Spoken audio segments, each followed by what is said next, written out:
Hey guys, it's Bobby Hughes with Hollow Point Shooters, and I'm out here in the Hollow Point Shooters survival camp setup.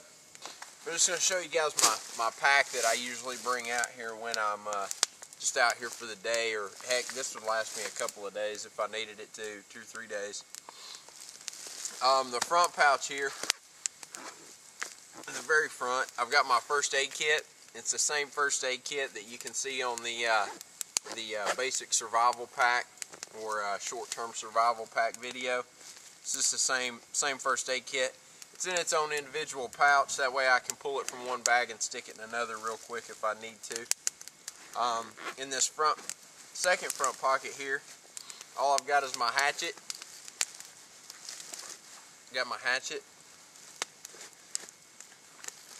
And I also keep my U.S. Army survival manual in here. Alright, it's got some pretty good stuff in it. It's not great, it's kind of vague, you know, and most of the stuff written for the Army for survival is really old school stuff.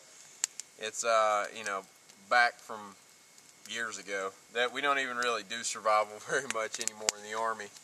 But I've got that with me just in case. It's got a lot of plants and edibles and stuff like that in there, so I keep that with me. I got my multi-tool, my Gerber. Always have that with me. I use that thing all the time. Alright, so I keep that in here. I've also got a little fishing kit that I made. It's got a couple of bobbers in it, some bait, some fishing line, and some hooks and sinkers, and so on and so forth. So I got that. And I've got this little container here that I cook in. It's made by Coleman.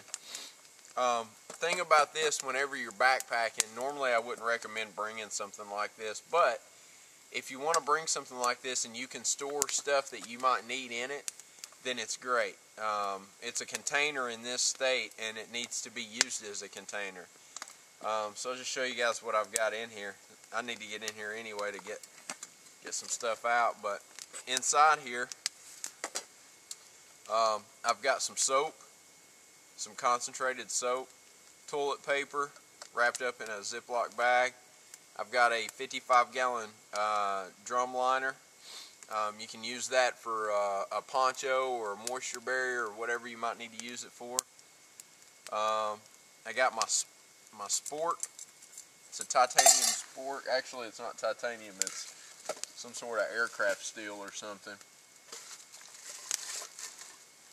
Just a second here. Some more wood on this fire. There we go. Got some duct tape. I got a lensatic compass, some electrical tape, some cordage, and I keep some extra shotgun shells in here, some 12-gauge shells. These are slugs, hollow point slugs, 12-gauge, and this is just some high-powered turkey shot, basically. All right. I usually don't carry buckshot with me just because I'm not going to be shooting any deer or anything out here, so I keep it for small game if I see a rabbit or something I want to cook up, squirrel or whatever, or for protection, either one. But anyway, keep that all in there, and then I can just close that over and lock it down and forget about it. Alright, so that's all for that pocket. And then in my main pocket here, I got my machete on the outside, the one that we fixed, we did the repairs to. I keep a few little ingredients in here. You can see this doesn't take up very much space at all. Some people actually use just use Ziploc bags for this, but Ziploc bags tend to tear or whatever, so I just use this. This is actually self-rising corn flour, cornmeal. It's Aunt Jemima's. You can make so much stuff with this in a reliance or self-reliance or survival situation. And what we're about to eat is some of this. Actually, we're going to make a kind of like a hot cereal, almost like an oatmeal. All right, out of that. So we keep that out. I keep some brown sugar, just because I love brown sugar. I'll mix it with all kinds of stuff. It's a good little treat, get a little morale booster if you're out for a while. I also keep some Nesquik chocolate powder. All right, and with that I can make chocolate drink or hot chocolate or I can add chocolate to my oatmeal or whatever I want to do with it. So not a lot, and it's got some calories, you know, it gives you a little bit of calories on that part, so I keep that in there. I've got my little, I call it my catch-all pouch, because it catches everything that that everything else doesn't catch. It's kind of my wimp pouch, I guess you could say. I've got, I use a fire kit, which I'll show you in a second. Use my fire kit to start stuff, but just in case, I keep some waterproof matches in here. Got my diamond rod that I used to sharpen with, sharpen my tools with. I keep an extra little pocket knife in here. My emergency whistle, Carmex, some hot hands, and my inhaler, and a Right in the Rain pad, just in case I need to make notes of anything. I also keep an extra mag with my 40 rounds in it. If I'm concealed carrying, I got extra rounds in there if I need it. And then also what I have in here is I have this is actually a cold weather coat. It's a military issue. It's super warm. As a matter of fact, I never wore this thing in the Army. Being out in the woods, I've only used it for camping, so it's in really good shape, and it works great for what I'm using it for. Also keep a wet weather parka in here. It's a 3-layer parka. It's also military issue.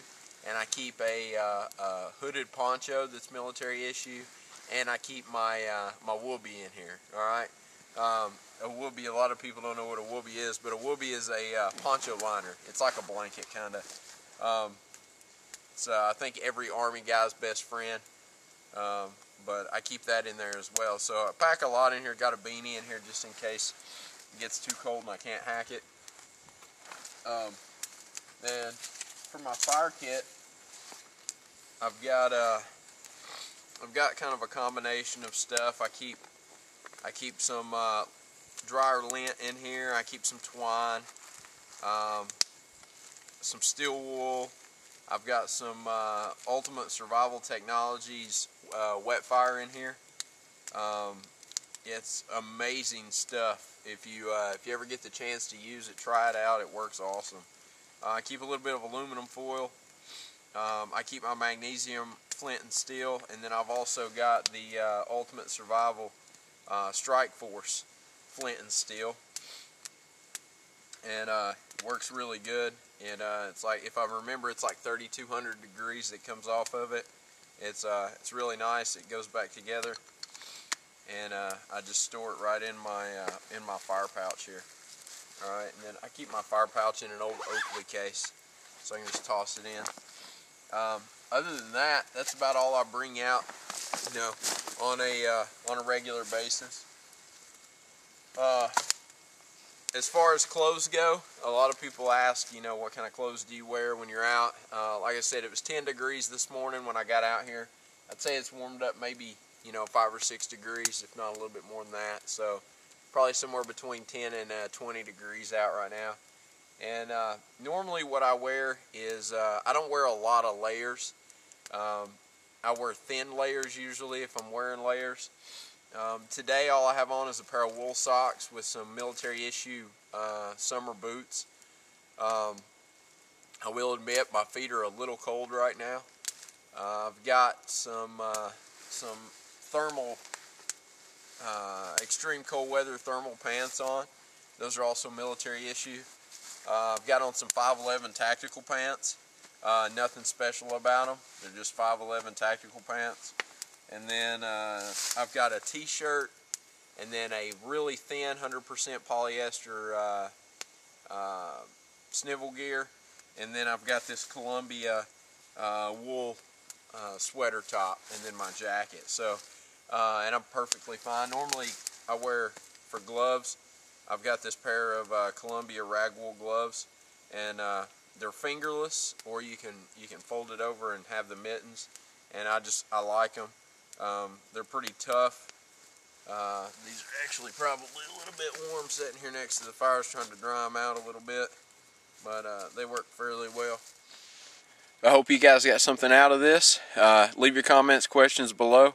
Stay tuned. There'll be more to come. So get out there, shoot some guns. Be safe, and most importantly, have fun. See you guys.